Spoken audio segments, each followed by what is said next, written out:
Hi friends, आज हम लोग 12th क्लास के लिए मैथ का चैप्टर लेकर आ रहे हैं। मैथ का डिफरेंशिएशन अवकलन। जैसा कि हम लोग ऑफलाइन क्लास में जो है बहुत सारा चैप्टर पढ़ चुके हैं। इन्वर्स ट्रिगोनोमेट्री पढ़ चुके हैं, मैट्रिक्स पढ़ चुके हैं, डिटर्मिनेंट पढ़ चुके हैं। तो ये लॉकडाउन के वजह से हम लोग एक नया अलग चैप्टर लेकर आ रहे हैं, डिफरेंशिएशन अवकलन। आज हम लोग पहले इसके फॉर्मूला पर डिस्कशन कर लेते हैं और इसके फॉर्मूला के बाद जो नेक्स्ट वीडियो आएगा एनसीईआरटी का एकदम चैप्टर वाइज चैप्टर वीडियो आना शुरू हो जाएगा।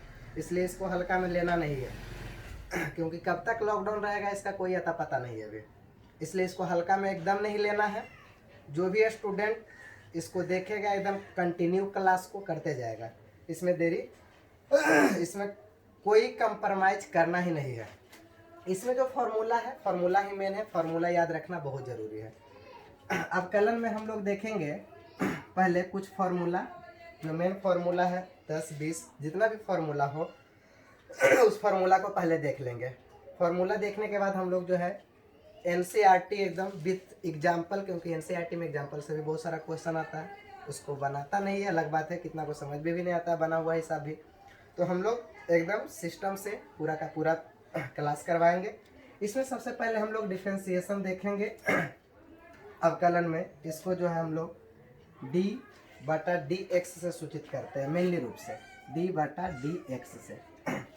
अब ये है क्या चीज़, इसमें हम लोगों को समझना है। ये सापेक्ष विथ रिस्पेक्ट टू, इसी को कहा जाता है, हिंदी में सापेक्ष कहा जाता है कि x के सापेक्ष किसी चीज़ का जो है हम लोग अवकलन कैसे करेंगे। तो x के सापेक्ष जो अवकलन करेंगे, मान लिया जाए कोई भी संख्या कोई भी दिया हुआ है px, या फिर कोई भी फंक्शन हमको दिया हुआ रहे और फंक्शन x पर पावर अगर n है, ये एक फंक्शन होता है। अब इस फंक्शन का हम लोग डिफरेंशिएशन करते हैं, अवकलन करते हैं। अवकलन करने के समय मेनली जो बात होता है इसमें कि अगर हम इसका अवकलन कर रहे हैं तो अवकलन dx के सापेक्ष नहीं रहकर dy के सापेक्ष भी हो सकता है, बिल्कुल हो सकता है। वह डिपेंड इस पर नहीं, डिपेंड इस पे करता है कि किसके सापेक्ष हमको डीसी करना है।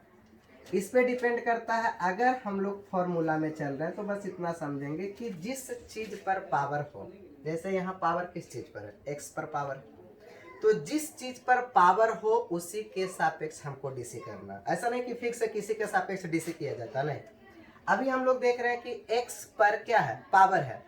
तो x पर अगर पावर है तो हम x के सापेक्ष ही डीसी करेंगे।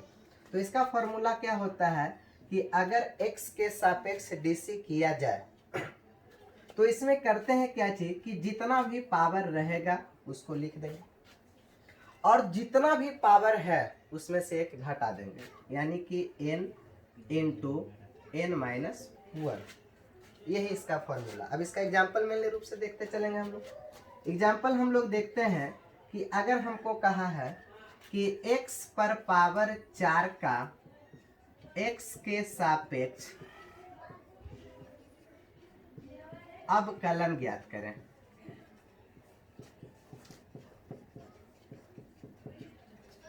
तो क्या हो जाएगा, x पर पावर 4 का x के सापेक्ष अवकलन ज्ञात करना, तो हो जाएगा d, x पर पावर होगी अब 4, किसके सापेक्ष, तो x के सापेक्ष। इतना ऐसे क्वेश्चन केवल कह देगा x पर पावर 4 का डीसी निकालिए, ऐसे भी कर सकता है, कोई दिक्कत नहीं है, वैसे भी निकाल सकते हैं हम लोग। तो इसका फॉर्मूला हम क्या बताएं कि जितना पावर है उसको लिख दिया जाए। तो पावर है 4 और जितना पावर है उसमें से घटा देना है, 4 में 1 घटा देना है, हो जाएगा 4x पर पावर 3। यही हो जाएगा आंसर। यही क्या हो जाएगा, आंसर हो जाएगा। अब इसमें दूसरा एग्जांपल, x पर पावर 5, ये खुद से कर लेना है। x पर पावर 6 खुद से कर लेना है। x पर पावर 3 ये खुद से कर लेना है। इसका हो जाएगा 5x पर पावर 4, इसका हो जाएगा 6x पर पावर 5 और इसका हो जाएगा 3x पर पावर टू 3x। दूसरा फॉर्मूला हम लोग देखते हैं कि अगर किसी कांस्टेंट का डीसी करना हो, किसी कांस्टेंट का अगर डीसी करना हो x के सापेक्ष, तो किसी कांस्टेंट का डीसी होता है 0। कांस्टेंट का डीसी क्या होता है? 0 होता है। यानी अगर केवल कहा जाए कि 5 का डीसी x के सापेक्ष कितना होगा? 0 होगा। अगर कहा जाए कि 6 का डीसी x के सापेक्ष कितना होगा? 0 होगा। अगर कहा जाए कि a कोई कांस्टेंट है, इसका x के सापेक्ष डीसी कितना होगा? 0 होगा। तो ये है हमारा दूसरा फार्मूला। पहला फार्मूला हो गया, दूसरा फार्मूला हो गया। तीसरा फार्मूला हम लोग देखते हैं। इसमें था एक x पर पावर कुछ समथिंग n और दूसरा है कांस्टेंट। तीसरा लाते हैं जिसमें से कांस्टेंट भी रहेगा और x भी रहेगा। जैसे तीसरा फार्मूला इस तरह से है कि अगर कांस्टेंट के साथ साथ x भी गुना रहे तो उसका फॉर्मूला क्या होता है? x के सापेक्ष। तो इसका जो फॉर्मूला होता है वह होता है, इसमें जो है ऐसे इसको हम लोग कांस्टेंट को बाहर कर देते हैं। इसमें कांस्टेंट को क्या कर देते हैं? बाहर कर देते हैं और बाकी बचता है dx बटा dx, और dx बटा dx का वैल्यू होता है 1। तो इसलिए इसका जो मेन फार्मूला आता है वह आता है कांस्टेंट केवल बचता है, केवल कांस्टेंट हो जाएगा। यानी d कांस्टेंट इंटू x बटा dx का जो फॉर्मूला होगा वह हो जाएगा केवल कांस्टेंट। एग्जाम्पल हम लोग यहाँ देख लेते हैं कि अगर हमको दिया जाए कि 5x का डिफरेंशिएशन क्या होगा, अगर हमको दिया जाए कि 4x का डिफरेंशिएशन क्या होगा, अगर हमको ऐसे दिया जाए कि d6y का इंटीग्रेशन y के सापेक्ष क्या होगा, 6 2z का इंटीग्रेशन डिफरेंशिएशन z के सापेक्ष क्या होगा।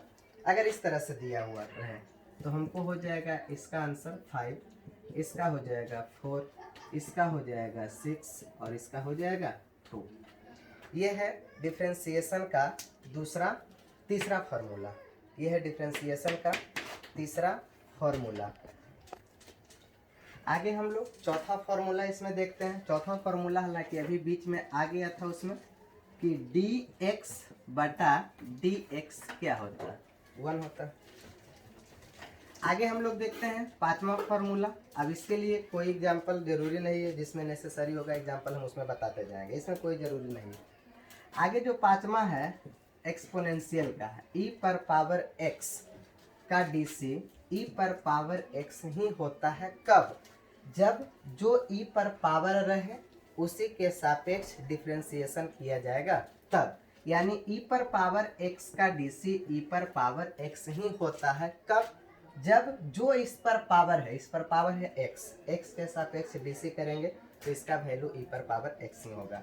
जैसे एग्जांपल में हम लोग देखेंगे कि अगर हमको दिया जाए कि e पर पावर 2x का डीसी x के सापेक्ष ज्ञात कीजिए, तो ठीक है हम लोग x के सापेक्ष ही ज्ञात करेंगे, लेकिन इसका डीसी इस तरह से नहीं निकलेगा। क्यों? क्योंकि हम जानते हैं फॉर्मूला कि e पर जो पावर है अगर उसी के सापेक्ष डीसी किया जाए तो e पर पावर x का डीसी e पर पावर x होगा। तो इसको हम लोग चेन रूल में तोड़ेंगे कि e पर पावर जो 2x है इसको सबसे पहले डीसी हमको करना होगा, e पर पावर 2x को सबसे पहले डीसी करना होगा 2x के सापेक्ष, और इस 2x क्योंकि अंततः हमको यही लाना है तो इस 2x का जो डीसी करेंगे हम लोग x के सापेक्ष। अगर इसको क्रॉस काट दिया जाए तो यही आ जाएगा, लेकिन इसको हम लोग इसलिए तैयार किए ताकि इससे हमको हिसाब बन सके। इसका डीसी क्या हो जाएगा? e पर पावर हो जाएगा 2x। इसका अभी हम बता चुके हैं कि अगर किसी कांस्टेंट के साथ चर रहे तो उसमें से कांस्टेंट को क्या करेंगे? बाहर निकाल लेंगे। तो 2 को बाहर निकाल लेंगे, बाकी इसमें बचेगा dx बटा dx जिसका वैल्यू होता है 1। तो इसका हो जाएगा 2 इंटू ई पर पावर 2x, 2 इंटू ई पर पावर 2x। इसी तरह से अब जो आगे एग्जाम्पल होगा आराम से हम लोग इसी तरह से कर सकते हैं डायरेक्ट, इतना हम लोगों को सोल्व करने का कोई ज़रूरत है नहीं कि डी ई पर पावर अगर 5x बटा dx रहे तो क्या होगा, तो जो इसके गुणांक में है, पावर के जो गुणांक में है वही आंसर के गुणांक में भी आ जाएगा, तो यानी 5 ई पर पावर 5x हो जाएगा। सिंपल। अगर हम लोग ई पर पावर 7x को देखें तो जो इसके गुणांक में है वही आंसर के गुणांक में आ जाएगा, यानी 7 इंटू ई पर पावर 7x हो जाएगा। इसके बाद हम लोग नेक्स्ट फॉर्मूला जो देखेंगे 6 नंबर, उसको यहाँ देख लेते हैं। नेक्स्ट फॉर्मूला जो 6 नंबर है वह देखते हैं रूट, कि अगर रूट अंडर x का डीसी पूछा जाए तो क्या होगा। रूट अंडर x का डीसी 1/2 रूट अंडर x होता है, ये फॉर्मूला है। और इसमें ऐसा क्यों होता है, कब होता है, तो जो रूट के अंदर है उसी के सापेक्ष जब डीसी करेंगे तब यह फॉर्मूला आएगा। यानी रूट के अंदर है x, तो हम लोग x के सापेक्ष फॉर्मूला मतलब तैयार किए, x के सापेक्ष डीसी करके, तो 1/2 रूट अंडर x। जैसे एग्जाम्पल को आराम से समझना है। अगर एग्जाम्पल में यही रूट अंडर x थोड़ी ना रहेगा, एग्जाम्पल में रहेगा रूट अंडर 3x का डीसी कहेगा x के सापेक्ष ज्ञात कीजिए। तो रूट अंडर 3 का x के सापेक्ष डीसी कैसे ज्ञात होगा, फॉर्मूला में पहले लाएंगे कि जो रूट के अंदर है उसके सापेक्ष पहले डीसी करना है। तो रूट के अंदर है 3x, तो इसको सबसे पहले 3x के सापेक्ष डीसी कर देना है। उसके बाद इस 3x का भी डीसी कर देना है। क्यों, क्योंकि हमको लाना है मेनली रूप से इतना ही, तो इसको भी हम लोग जो है डीसी कर देंगे x के सापेक्ष। अब हम लोग देखेंगे कि ये अगर इससे कट जाए तो और यही आ जाएगा। अब ये फॉर्मूला के रूप में भी आ गया हमको कि अगर 3x का रूट में रहे तो उसका डीसी होता है कितना, 1/2 रूट अंडर 3x, जो भी रूट के अंदर है। और यहाँ से यहाँ के बारे में हम लोग जान चुके हैं कि ये हो जाएगा 3 इंटू dx बटा dx, इसका वैल्यू 1 हो जाएगा, तो इसका हो जाएगा 3/2 रूट अंडर 3x, ये हो गया। इसी तरह से एक एग्जांपल खुद से कर लेना है कि अगर रहे रूट अंडर 5x और बटा dx, रूट अंडर 5x बटा dx, इसको खुद से कर लेना है। एक एग्जांपल हम और करवा देते हैं इसमें।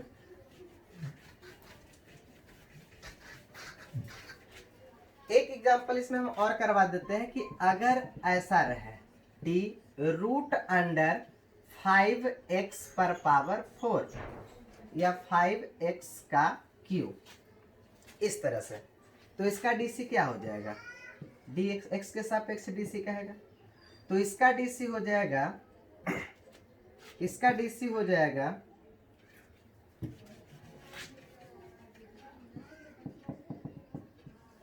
रूट अंडर 5x का क्यूब। x के सापेक्ष अगर डीसी बोले तो सबसे पहले जो रूट के अंदर है उसके सापेक्ष इसको डीसी करेंगे। उसके बाद इसमें से हम लोग 5x के क्यूब का डीसी करेंगे, किसके सापेक्ष, x के सापेक्ष। उसके बाद इसमें से हम लोग आगे बढ़ेंगे। ये क्या हो जाएगा, ये हो जाएगा 1/2 रूट अंडर 5x का क्यूब। इसमें से 5 को हम लोग बाहर निकालेंगे, यहाँ हम लोगों को बचेगा dx का क्यूब बटा dx। अब इसका डीसी हम लोग पहले पढ़ चुके हैं x पर पावर n के रूप में, तो ये क्या हो जाएगा, यहाँ हो जाएगा गुना 5/2 रूट 5x का क्यूब, और ये हो जाएगा, इसका हम क्या बोले थे कि जितना पावर है उसको पहले लिख देना है और इनटू पावर में एक घटा देना है, एक घट गया तो हो जाएगा यह 5 तिया 15 एक्स का स्क्वायर और बटा में हो जाएगा 2√5x का क्यूब, ये हो जाएगा आंसर। तो ये हम लोगों का छठा फॉर्मूला था और ये छठा फॉर्मूला का एग्जाम्पल था। आगे हम लोग सातवां फॉर्मूला देखते हैं और सातवां फॉर्मूला है कि log x का dc का फॉर्मूला क्या होता है। तो log x का dc x के सापेक्ष जो इसके एंगल में रहे, log में जो एंगल में रहे उसके सापेक्ष जब dc होता है तो यह हो जाता है 1/x। एग्जाम्पल में हम लोग देखेंगे कि log x का जो dc होता है 1/x होता है। तो एग्जाम्पल हम लोग देखेंगे कि अगर रहे log 5x का डिफ्रेंसिएशन, तो पहले तो बोलेगा कि log 5x का dc x के सापेक्ष, तो x के सापेक्ष। अब हम लोग इसमें देखेंगे कि log के एंगल में जो रहेगा उसके सापेक्ष हमको dc करना है, यानी कि log 5x का dc 5x के सापेक्ष पहले करेंगे। उसके बाद चेन रूल में हम लोग जाएंगे तो 5x का dc किसके सापेक्ष, x के सापेक्ष करेंगे। तो ये हो जाएगा, इसका क्या होता है फॉर्मूला, log x का dc 1/x। अब यहाँ x रहे या 2x रहे या 3x रहे, जो रहेगा वही हो जाएगा। तो 1/ हो जाएगा 5x इंटू, इसके बारे में हम पहले ही बता दिए हैं कि अगर किसी चर के साथ कोई कांस्टेंट रहे, मतलब किसी चर के साथ कोई कांस्टेंट मतलब अचर मौजूद रहे तो अचर को क्या कर दिया जाता है, बाहर। तो 5 बाहर हो जाएगा और dx बटा हो जाएगा dx, ये हो जाएगा 5 से खत्म, लेकिन 1/5x इंटू हो जाएगा 5, dx बटा dx का वैल्यू बता चुके हैं 1, ये 5 कटेगा, ये हो जाएगा 1/5। नेक्स्ट फॉर्मूला हम लोग देखते हैं 8 नंबर। 8 नंबर जो फॉर्मूला होता है वह रहेगा u प्लस v का फॉर्मूला x के सापेक्ष। u प्लस v का जो फॉर्मूला होता है वह होता है कि पहले u का dc, अगर माइनस रहे तो माइनस के रूप में भी, du बटा dx dv बटा dx। अगर इसी में माइनस रहेगा तो माइनस कर देना है, केवल u माइनस v बटा dx, तो ये हो जाएगा du बटा dx और माइनस dv बटा dx। अब हम लोग इसमें एग्जाम्पल को अगर देखना चाहेंगे तो एग्जाम्पल को देख लेते हैं कि अगर इस तरह से रहे कि 5x प्लस 3x स्क्वायर, या simple x plus x square ही अभी रहने देते हैं कि x प्लस एक्स स्क्वायर, इसका अगर dc कहा जाए तो पहले दोनों को सेपरेट कर देना है। दोनों को सेपरेट करेंगे, हो जाएगा dx बटा dx प्लस dx स्क्वायर बटा dx, क्योंकि जिस पर पावर है उसी के सापेक्ष dc भी करना है।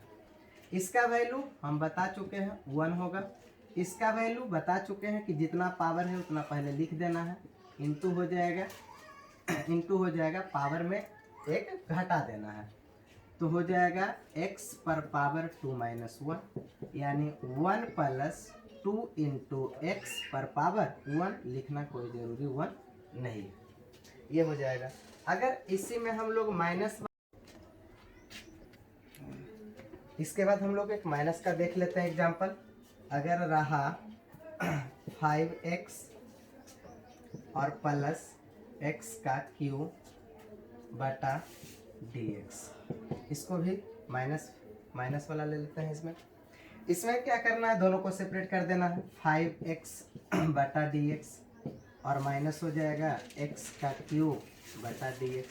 इसका अब हम लोग जान चुके हैं कि इसका 5 होगा, इसका भी हम लोग जान चुके हैं 3x का स्क्वायर होगा, यही आंसर हो जाएगा, यही क्या हो जाएगा, आंसर हो जाएगा। आगे हम लोग नेक्स्ट फॉर्मूला देखते हैं 10 नंबर फॉर्मूला।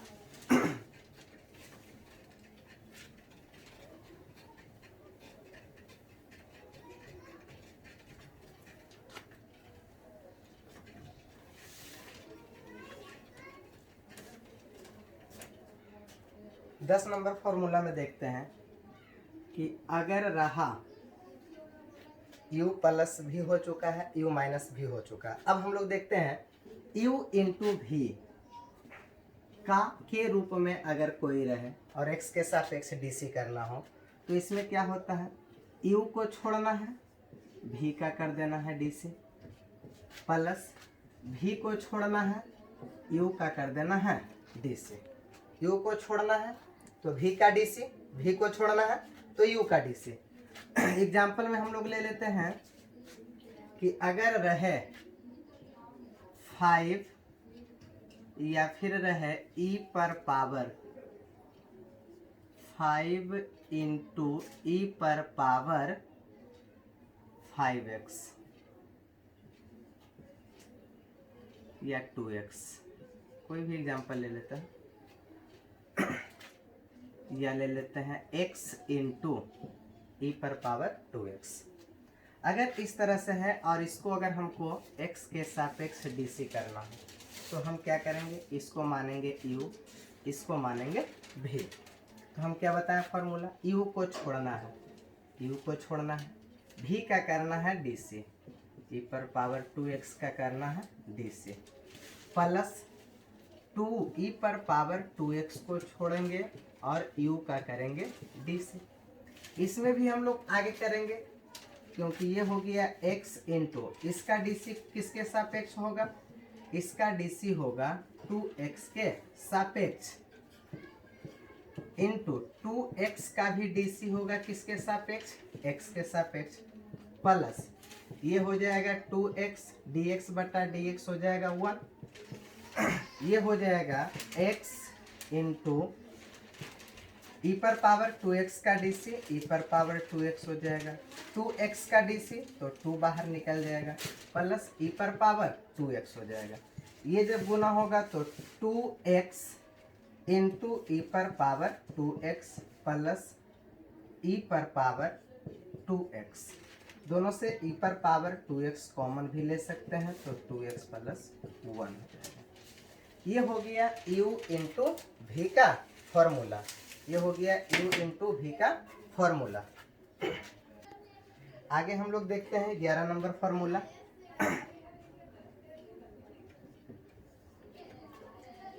u प्लस भी देख लिए, u माइनस भी देख लिए हैं, u इंटू भी देख लिए। अब देखेंगे u बटा भी के रूप में रहेगा तब क्या करना है।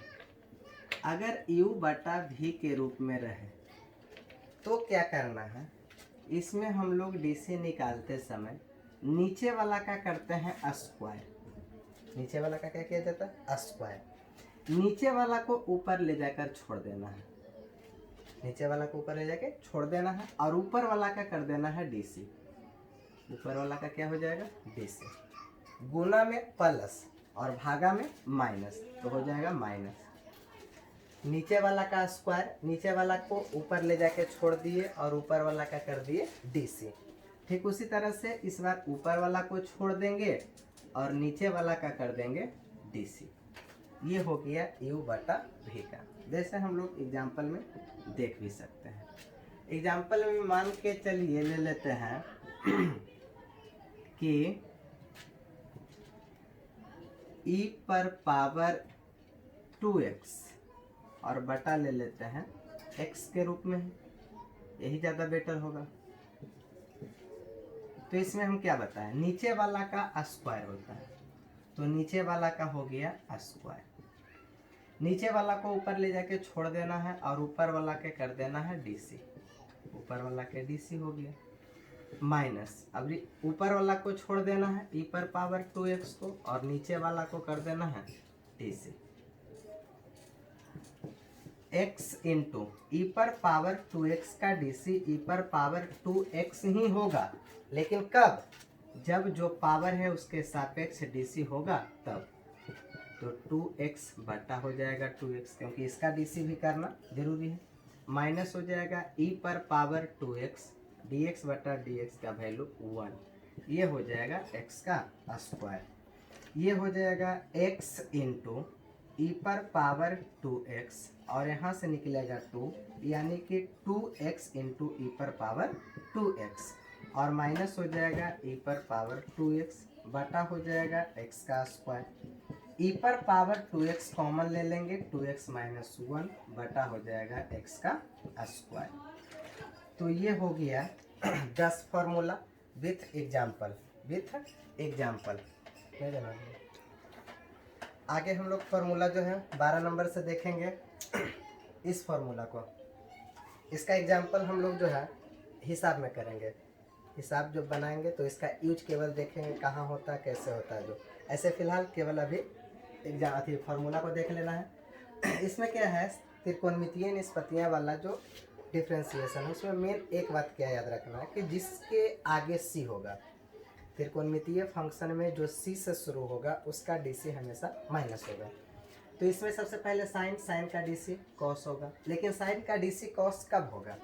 जब इसका एंगल जो है उसी के सापेक्ष डीसी होगा तब।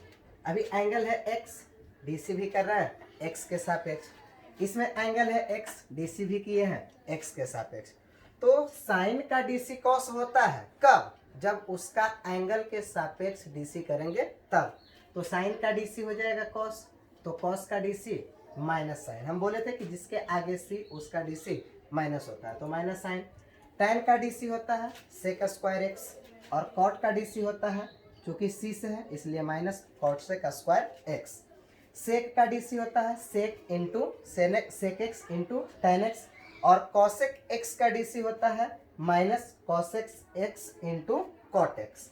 इधर इनवर्स के फॉर्मूला वाला में देख लेते हैं कि साइन यूनिवर्स का डीसी, तो जो इसके एंगल में है उसी के सापेक्ष जब डीसी करेंगे तब इसका डीसी होता है 1 बटा root under 1 minus x square. Cos inverse का तो यही होता है लेकिन माइनस में 1 बटा 1 minus root under 1 minus x square. Tan का 1 बटा 1 plus x square. Cot inverse x का तो माइनस 1 बटा 1 plus x square. Sec inverse x का mod root under x square minus 1। Cosec inverse x का डीसी तो माइनस 1 बटा x का mod root under x square minus 1। एक और फॉर्मूला होता है कि ए पर पावर एक्स, जहाँ ए कोई कांस्टेंट है तो ए पर पावर एक्स बटा डी एक्स, मतलब ए पर जो पावर है उसी के सापेक्ष अगर डीसी करने के लिए बोला जाए तो इसका हो जाएगा ए पर पावर एक्स लॉग ए। इसको एग्जाम्पल मतलब ये याद रखना है कि ए पर पावर एक्स बराबर जहाँ क्या होता है तो ए पर पावर एक्स बराबर होता है ई पर पावर एक्स लॉग ए। अगर हम एग्जाम्पल लेकर इसको देखें तो ए पर पावर एक्स बटा डी एक्स, ए पर पावर एक्स बटा डी एक्स, इसको हम एल एच एस को लिए आर एच को एच एस को देख सकते हैं। ए पर पावर एक्स का वैल्यू होता है ई पर पावर एक्स लॉग ए। हम बोले थे कि ई पर पावर कुछ भी रहे उसका डीसी उतना ही होता है, लेकिन कब? जो ई पर पावर है उसके सापेक्ष डीसी करेंगे तब। तो ई पर पावर एक्स लॉग ए है तो एक्स लॉग ए के सापेक्ष इसका डीसी कर देंगे, इनटू इसका डीसी किसके सापेक्ष? एक्स के सापेक्ष कर देंगे। इसका हो जाएगा ई पर पावर एक्स लॉग ए। इसका क्या हो जाएगा? तो लॉग ए तो कांस्टेंट है, हम बोले थे कांस्टेंट को निकाल लेना है। जब कांस्टेंट को निकालेंगे तो बचेगा dx बटा dx जिसका वैल्यू होता है 1, उसको छोड़ दिए 1 को। अब इसको इससे गुना करेंगे तो इसका जो वैल्यू है इसका वैल्यू है ए पर पावर x, तो ए पर पावर x इंटू लॉग ए जो कि RHS है, ए हमको लाना था। तो ये अब मेनली रूप से जितना हम लोग NCERT को ही केवल कवर करेंगे और NCERT में जितना फॉर्मूला इससे रिलेटेड पूछा जाएगा जो मेन बेसिक फार्मूला होगा उसको हम इतना कवर करा दिए हैं। अब बाकी जैसे जैसे चैप्टर वाइज हम NCERT को स्टार्ट करेंगे, अगर उसमें कुछ और फार्मूला का ज़रूरत पड़ते जाएगा हम लोग उसको साथ साथ में करते जाएंगे। फिलहाल इतना बेसिक फार्मूला सबको पता होना चाहिए। स्क्रीनशॉट ले लेगा, उतारना है जो भी करना है कर लेगा, ठीक है।